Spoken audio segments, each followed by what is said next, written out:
and welcome everyone. My name is Stephen Goldberg of Optimus Performance, bringing you practical tips and ideas on leadership, team development, and employee performance in the workplace. And as you can see, I have a special guest today with me, Craig Paxson. Welcome, Craig. Thank you for being here. Glad to be here. Thanks, Stephen. Seems like I'm talking a lot about money these days or financial success. Of course, it's a big part of business success. You need to have a good financial management and good profits in order to grow your business. Otherwise, debt will catch up to you or negative cash flow. So Greg Paxson is the creator of the Visionary Results System, a three-step method that turns your business vision into predictable, scalable results without the hassles of spreadsheets, endless meetings, and complex management systems. He is also the co-author of the best-selling business book, Unstuck: 10 Proven Strategies for Breaking Through the Barriers to Small Business Growth, and has helped dozens of entrepreneurs and small businesses learn to compete and get the results they desire. Fantastic stuff. Thank you. Welcome, Craig. Thank you for joining me. So give us a little bit about your background and what brought you into this service business that you're doing right now. I was CEO of about an $8 million business, and we merged with a couple of other businesses. The CEO of the largest business became CEO of the entire combined enterprise. And after transition, I was given a bronze parachute, not a gold parachute. I still have to work, but a bronze parachute, and decided that I would launch my own small business coaching and consulting business. And that was in January of 2020. I had the fire and drive, and I was raring to go. And then, of course, we all know what happened. So a lot of people got sick. Yeah. A lot of people got sick, right? But it was a good, a good chance for me to really explore exactly how I wanted to do that, right? I mean, I think there's a big difference between sort of a mission or a purpose of a business and actually how you do that, right? Your sort of value proposition. And I preach this to my clients all the time. So I know my mission is to help small business owners, turn their vision into results. A million ways to do that. So, I was able to take some time through the pandemic when really was hard to get clients to really refine exactly how I was going to do that. So it kind of ended up being a blessing in disguise. Now I'm doing exactly what I want, exactly how I want, with the people I want. So when people come to you, what do you see? What type of problem or situation that they're in that drove them to come to you for help and advice? Yeah, it's usually one of a couple things. One of them is the owner or the CEO is just so stressed out and tired from constant activity, right? They are constantly working. Everybody's asking them questions all the time. They are the Google for their business, right? There, people just type into the business owner, what do I do? What do I want? And the business owner spits back the answer, right? So that's one thing, just that over involvement of the business owner. The other thing is cash flow, like you mentioned earlier, about finance, right? They feel like they may be running out of cash. They don't know if they're running out of cash. They know that cash is a stressor. So really the time and the cash. The reason a lot of times for the cash flow problem is because they don't have a clear strategy. They don't really understand what makes them compete in the market.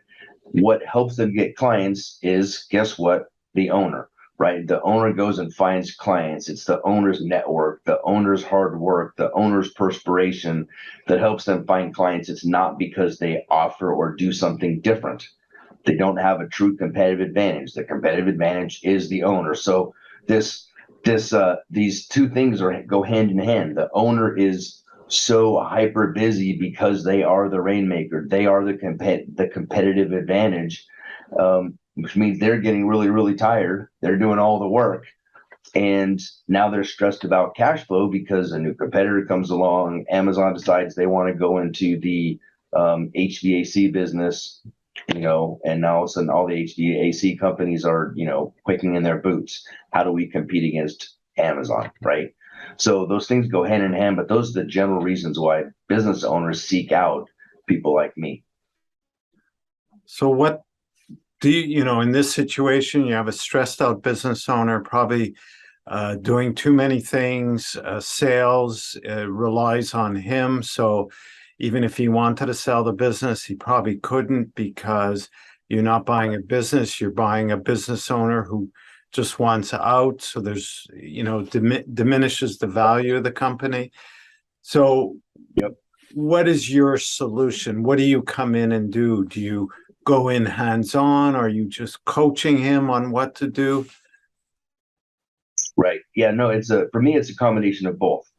So as a fractional chief operating officer or a fractional integrator, if companies are running the EOS system, my job is to, one, act like their COO or integrator. So run meetings, run their scorecard, work with the financial team on the appropriate financial reports, help them figure out and manage the projects that make the business better, right? So actual doing of the work.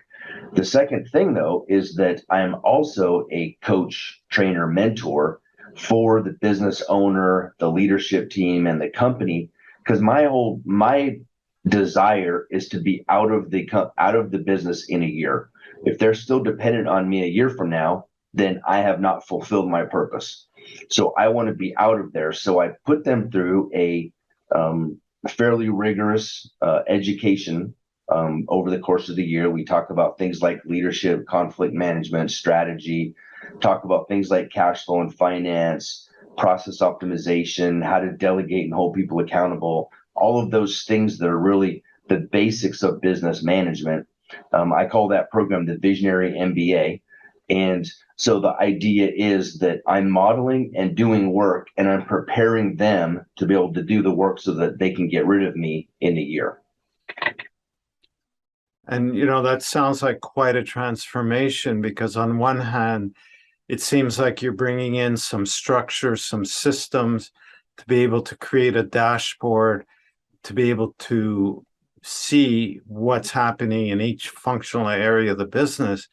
But at the same time, you need to help the leader look at his own,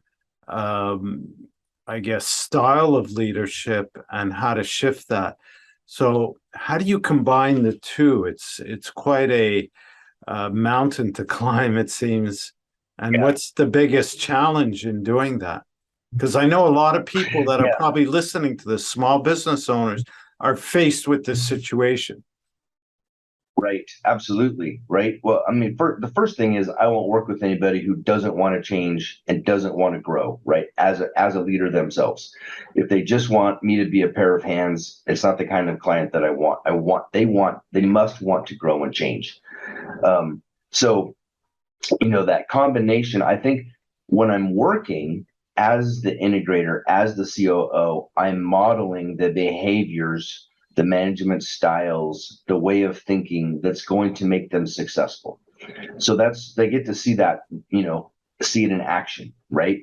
Then the other thing is actually going to the training course, and me spending hours and hours with them of scheduled meetings talking about problems, right? I mean, so, I'm an executive coach, and so I apply those skills of training and executive coaching to the leadership team to help them grow. And so that's really what it is. I get my joy out of teaching.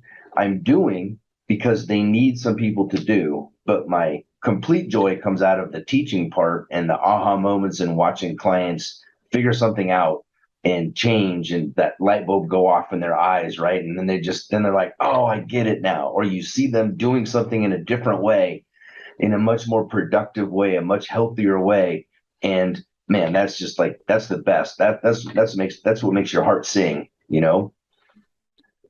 I imagine that, it's the business owner that will make the decision to hire you as the CEO and trainer. What type of resistance have you encountered from the managers or people that you need to get on board in order to implement? Because they may see you as a Right. threat, somebody who's coming in and Right. maybe, oh, he's experienced COO, he's gonna come in and cut people. So there's that fear, I imagine. Right. How do you address that? And well, first, talk about what you've experienced in the past and how do you address that type of situation? Yeah. Yep. I think the really important thing with all of our clients, one of my favorite books about consulting is Pat Lencioni's book, Getting Naked, right? So I think that approach of being humble, of not knowing what the answers are. I am never the expert at their business. I am never the expert in their industry. I am the dumb one. So I need to ask a lot of questions. Who has the answers? It's the business owner, and that's who's usually been providing all the answers, but also the staff has tons of answers. So asking them questions, showing them my ignorance, showing them that they are the experts through asking them questions helps them realize that they are actually very valuable to the business. So, one of the first things that I do with every business is run a strategy assessment or a strategy development process in which we have those interactions with the staff, with the leadership team around their strategy, around their value proposition. Why do people buy from them as opposed to somebody else, right? How do they know if they're being successful? And during that session, we flesh out the strategy, we flesh out that whole concrete thing, but it's also a great rapport building time because they realize that I am not the person who's coming in to take their job because I don't know how to do their job, right? I'm coming in to help make them better. And so that 2 to 3 day session of doing that, it really lays the foundation, not just from a concrete side, but also from a relational side. Mm-hmm. So can you break down if somebody is faced that's listening with a kind of situation that could use your expertise, what are some of the key steps that need to happen to turn things around, to have staff more working together on a strategy, understanding what they need to do to contribute to the vision, the strategy, and to get the owner Right. to kind of shift how they lead their company and assume their role as leader? What are some of the key steps involved in that? So, yeah, I think the most important document, so to speak, the most important part of the business that needs to be shared with everybody is the value proposition. So the way that I think about the value proposition is this: who are we selling to, right? In a very specific term, who are we selling to? What are we selling them? How is it priced? Not just the amount, but is it a one-time? Is it subscription? Do we invoice after the fact, et cetera? And then what I call the 3 whys. Why do they need this product or service at all? Why should they choose us as opposed to our competitors? And then why should they trust us? Answering that value proposition, those 4 sections of the value proposition, so that everybody knows what they are, lays the foundation and tells everybody this is our lens for making decisions. We make our decisions through the lens of the value proposition. So that if we say one of the reasons that they trust us is because we have a 30 minutes or it's free guarantee, that means every business decision is being looked at through that lens of, is this helping us make our 30 minutes or it's free? And now the whole company knows this is what we're promising, right? And a lot of times all of that stuff is in the brain of the owner, but it's never really been put down in on paper. It never really been communicated to the entire organization. So when somebody has to make a decision, They go to the owner and they say, what should we do here? He runs it through his value proposition filter, or she runs it through her value proposition filter, and then they make a decision. And if the value proposition filter was known out in the entire organization, people would be able to make most of those decisions themselves. So that's where we always want to start, is what is that value proposition? Who are we selling to? What are we selling? How is it priced? And the 3 whys, right? The need why, the differentiation why, and the trust why. Put those things out there and let them be known. This is our roadmap. This is what we do. And then everything else becomes so much easier. So it's pretty clear. When you have a business owner that you work with, the business owner is the one that actually created the situation he's in, but doesn't always assume responsibility or accountability for that. What would you say is the thing that is the greatest weakness of most entrepreneurs, or the thing that holds them back from getting out of that situation? Because it's like a wheel that keeps turning and gets worse, like that snowball effect. Right. So what is that, that characteristic? Can you nail it down to one, or does it vary from leader to leader? Well, yes and no. So I think that the most important thing is that realization that at some point that what got me here as the business owner isn't going to get me there, right? At some point that the way that I operate must change for my organization to get where I want to go. And what got me here isn't going to get me there, right? I might be the best ditch digger in the world, and I dig the most straightest, most perfectly perpendicular, cleanest ditches ever with a shovel. But in order for me to actually scale my business, I have to have a backhoe. So how I'm doing my business has to completely change to dig ditches that are nice and straight and perfectly square in a way that's much faster and much more productive, right? So what got me to where I am now is not the same thing that's going to get me to where I want to go. That realization is the most important thing. Now, at a concrete level, what is that, right? Is it that the business owner is purely the salesperson and everything runs through them? So we have to leverage their time, their knowledge, their expertise, right? We do a lot of that through the value proposition. Is it that the owner just needs the right people surrounding him? She knows how to be leveraged, how to get rid of work, but doesn't have the right kind of staff, doesn't know how to hire and train and get those people ready? Is it the business owner needs funding in order to be able to expand, right? But the key thing is this realization in the brain that what got me here isn't going to get me there. And that's the thing that business owners, if they don't have that already, that's one of my filters for working with them, right? I don't want to work with somebody who doesn't realize that. I'm not going to force somebody to change because they don't know they want to change. We want people who've had that epiphany already of, okay, something's got to be different now, and it's me. Then the sky's the limit.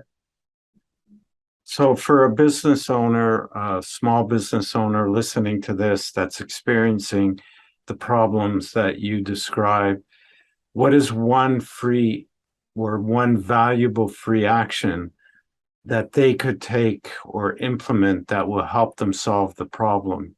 Or is it what you just already mentioned, that awareness that I got to change and the way I do things has to change? Yeah, I think the most important thing is to create the value proposition. The value. Right?